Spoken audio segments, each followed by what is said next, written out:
என்னோட ஹஸ்பண்ட் மாதம்பட்டி ரங்கராஜ் வந்து கான்டாக்ட்ல இல்லை. இந்த குழந்தையும் எனக்கும் ஆன ஒரு இதுக்காக நான் ஃபைட் பண்ணிட்டு இருக்கேன்.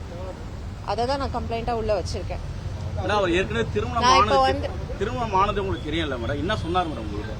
ஒரே நிமிஷம் இருங்க, நான் வந்து அட்ரஸ் பண்றேன்னு சொல்லிட்டேன். நான் கண்டிப்பா எல்லாரையுமே அட்ரஸ் பண்ணுவேன். இப்ப என்னன்னா அவர் என்னை ஏமாத்திருக்காரு. இந்த குழந்தைக்கான ஒரு பதில் வேணும். அவர் தான் இந்த குழந்தையோட அப்பா. அதை வந்து அவர் வந்து எனக்கு ஒரு பதில் சொல்லணும். ஆமா ஆமா, ஆல்ரெடி பண்ணியாச்சு. It's been years. நாங்க 2 பேரும் கல்யாணம் ஆகி இயர்ஸ் ஆகுது. ஸோ அபார்ட்மெண்ட்ல ஒன்னா வாழ்ந்துட்டு இருக்கோம். அது எல்லாருக்குமே தெரியும். எனக்கு தெரியாதுங்க. அதெல்லாம் நான் வந்து அட்ரஸ் பண்றேன். ஜுடிஷியல் செப்பரேஷன்ல இருக்காருன்னு சொன்னாருங்க. ஃபர்ஸ்ட் ஒய்ஃபோட ஜுடிஷியல் செப்பரேஷன்ல இருக்கிறேன்னு சொன்னாரு. சோ அவரை நம்பிதான் நான் வந்து இந்த கல்யாணத்தை பண்ணினேன். ஆமா, கல்யாணத்தை பண்ணியிருக்கேன். இப்போ வந்து ஒரு 1.5 months there is no communication, no contact. So அதுக்காக தான் நான் ஃபைட் பண்ணிட்டு இருக்கேன். சார் கிட்ட உள்ள கம்ப்ளைண்ட் கொடுத்திருக்கேன். Sir will take care. திருமணம் பண்ணீங்களா மேடம்? நீங்க பதவி திருமணம் பண்ணிருக்கீங்களா? கோயில்ல பண்ணிருக்கோம். கோயில்ல பண்ணிருக்கீங்க. இல்ல அவர் உங்களை தாக்குனதா சொல்லி புகார் ஏதாவது சொல்லிருக்கீங்களா? அவர் உங்களை தாக்குனாரா? ஆமா ஆமா. இதுக்காக தாக்குனாரு உங்களை?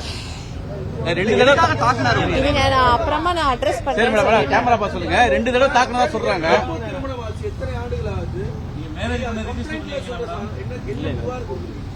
கம்ப்ளைண்ட்ல நான் கொடுத்தது வந்து அவர்கிட்ட எந்த கம்யூனிகேஷனும் இல்ல. இப்போ நான் வந்து 7 months பிரெக்னண்டா இருக்கேன். அதாவது அப்ரப்டா கட் பண்ணிட்டு போயிட்டாரு. ஸோ எனக்கு அது இந்த குழந்தைக்கும் எனக்கும் ஒரு பதில் வேணும். அதுக்காக நான் வந்து கம்ப்ளைண்ட் உள்ள கொடுத்துருக்கேன்.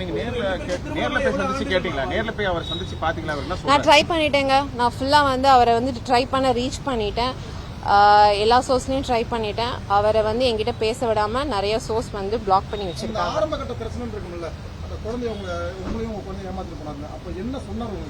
சார், நான் கண்டிப்பா மீடியாவை அட்ரஸ் பண்ணுவேன். எனக்கு அங்க இருந்து ஒரு சொல்யூஷன் வந்ததுக்கு அப்புறமா கண்டிப்பா முதல் மனைவி தடுக்கிறாங்களா உங்களை பேச விடாம தடுக்கிறது? முதல் மனைவியா? மேபி அவரோட ஃப்ரெண்ட்ஸா இருக்கலாம், தம்பியா இருக்கலாம், ஃபேமிலியா இருக்கலாம். அது வந்து உள்ள பேசுவாங்க. நான் வந்து அவரோட வாழணும். இந்த குழந்தைக்கு அவர் அப்பா. அது மட்டும் தான் நான் உள்ள போய் பேசியிருக்கேன். அதை யாராலையும் மாற்ற முடியாது. ஆமா ஆமா, கண்டிப்பா கைது நடவடிக்கை பண்ணணும்னு சொல்றீங்க. அது அவங்க தான் முடிவு பண்ணுவாங்க. சென்னை தாங்க. கல்யாணம் சென்னையில தான் நடந்துச்சு. சென்னையில தான் செட்டில்.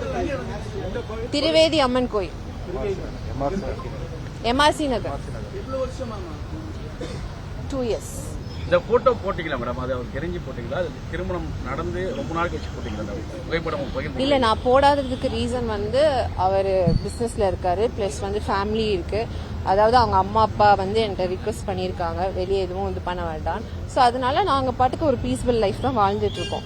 இப்போ ஒரு சில உண்மைகள் தெரிய வரும்போது அது வந்து இதாகிறதுனால நான் வந்து நான் இப்பவும் வந்து இந்த குழந்தைக்காக தான் நான் ஃபைட் பண்றேன். வேற எதுக்காகவும் நான் ஃபைட் பண்ணல. இந்த குழந்தையோட அப்பா அவரு, என் கணவர் மாதம்பட்டி ரங்கராஜ். கடைசியா 1 week பிஃபோர் பாத்தேங்க. அவர் பேச ரெடி ஆகல. சோ அது ஒரு பிசிக்கல் அபியூஸ்ல முடிஞ்சது. 2 தடவை உங்களை அடிச்சதா சொல்லி சொல்றாங்க. நட்சத்திர விடுதலையும் ஒரு தனியார் தொலைக்காட்சி சொல்றாங்க. என்ன நடந்துச்சு? நான் பேச ட்ரை பண்ண போகும்போது அவர் என்ன அடிச்சிட்டாரு. ஆமா, எல்லாரும் முன்னாடி என்ன தாக்குனாரு. அவர் பேசுறதுக்கு ரெடியா இல்லையாங்க. அவர் கூட இருக்கிறவங்க யாரும் என்கிட்ட பேசக்கூடாதுன்னு ஸ்டாப் பண்ணி வச்சிருக்காங்கன்னு சொன்னாரு.